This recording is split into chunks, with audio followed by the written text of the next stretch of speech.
코로나와 함께하는 삶이 점점 익숙해지면서 공연장을 찾는 사람들도 점점 늘어나고 있습니다.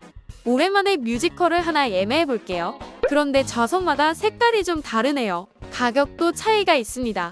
뮤지컬을 보기 좋은 앞자리로 갈수록 가격은 비싸지고 무대와 멀어질수록 가격은 낮아집니다.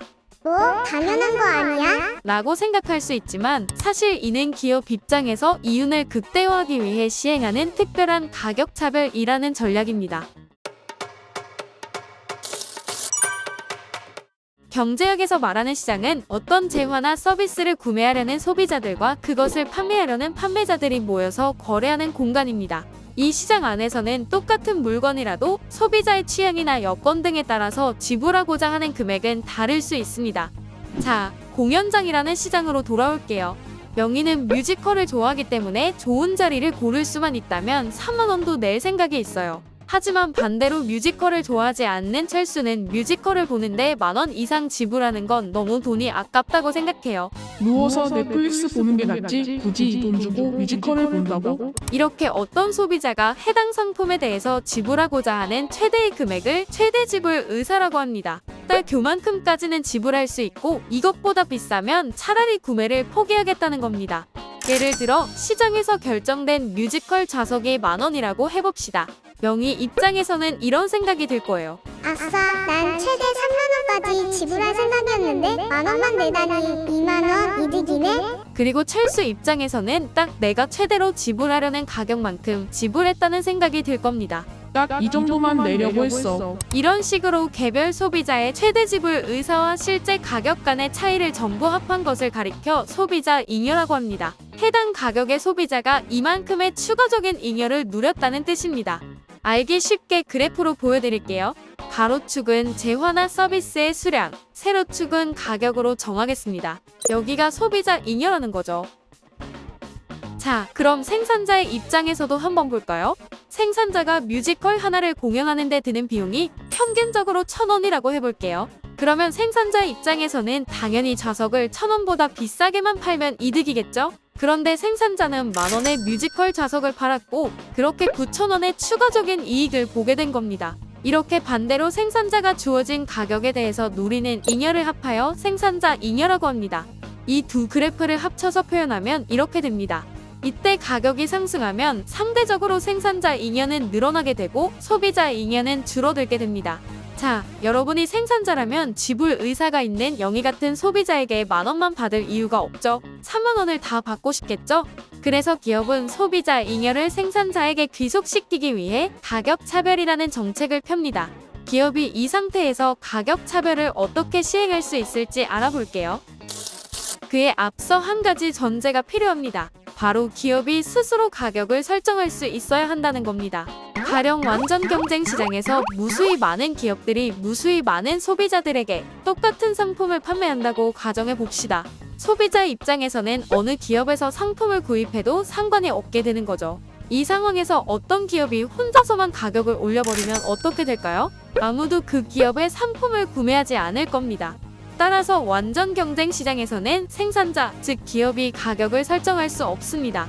반면 그 외의 시장에서는 기업이 어느 정도 시장 지배력을 갖고 있기 때문에 스스로 가격을 설정할 여지가 있습니다. 그러한 경향이 가장 강하게 드러나는 것이 바로 독점 시장입니다. 독점 시장에서는 유일한 생산자로서 독점 기업이 존재하기 때문에 독점 기업은 자기 마음대로 가격을 설정할 수 있습니다. 자, 그러면 우리도 편의상 독점 기업을 전제로 가격 차별을 상정해 볼게요. 가격 차별에는 3가지 유형이 있습니다. 먼저 1급 가격 차별은 완전 가격 차별이라고도 하는데 생산자가 소비자의 최대 지불 용의를 정확하게 파악하고 있는 상황을 말합니다. 명희는 최대 30,000원까지 낼 거고 철수는 최대 10,000원까지 낼 거라는 상황을 정확히 알고 있죠. 그렇다면 기업은 영희한테는 뮤지컬 좌석을 30,000원에 팔고 철수한테는 10,000원에 팔 수 있습니다. 더 이상 단일 가격으로 팔 필요가 없는 것이죠. 정말 똑똑하지 않나요?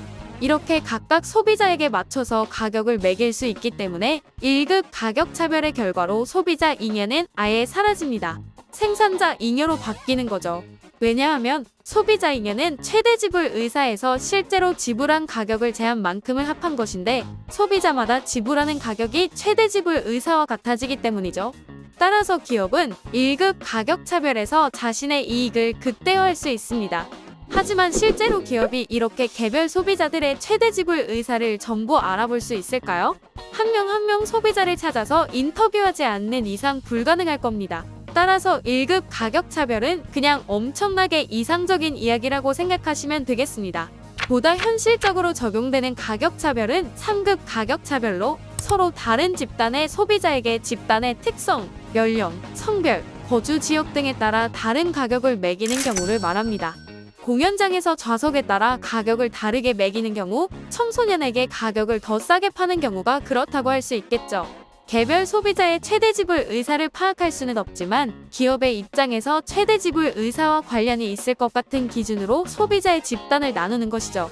이러한 1급, 3급 가격 차별은 전부 기업으로 하여금 소비자의 지불 용의를 파악하려는 과정이 필요합니다. 전부 번거로운 과정이죠. 하지만 2급 가격 차별은 그렇지 않다는 점에서 장점을 갖습니다. 2급 가격 차별은 소비자들의 구매 수량과 같은 구매 특성에 따라 가격을 달리 매기는 것을 말합니다. 대량으로 살수록 가격이 낮아지는 경우 많이 봤죠? 많이 구매하는 소비자에게는 싼 가격을, 적게 구매하는 소비자에게는 비싼 가격을 매기는 가격 차별이 시행되는 것이죠.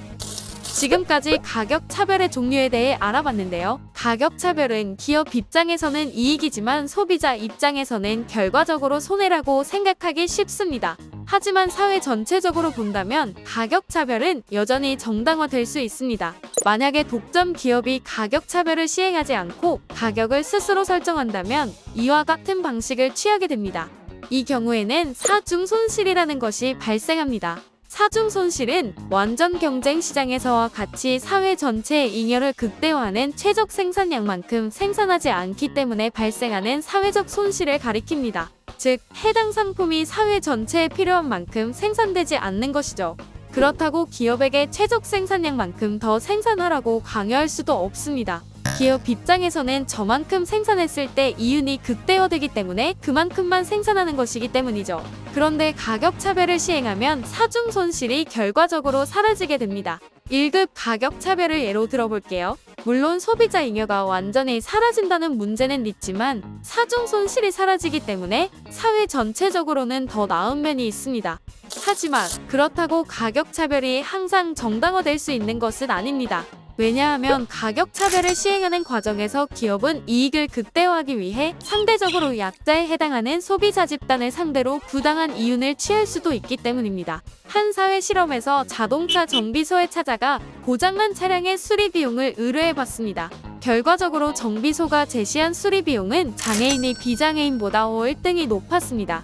이러한 3급 가격 차별을 시행하는 과정에서 사회 전체적으로는 잉여가 증가할 수도 있지만 결과적으로 또 다른 문제가 발생할 수도 있는 것이죠. 가격 차별의 효과에 대해서 알아두는 것도 중요하지만 그게 실제로 우리 사회에 얼마나 도움이 되는지는 각 사안에 대해 그때그때마다 따져봐야 할 것입니다.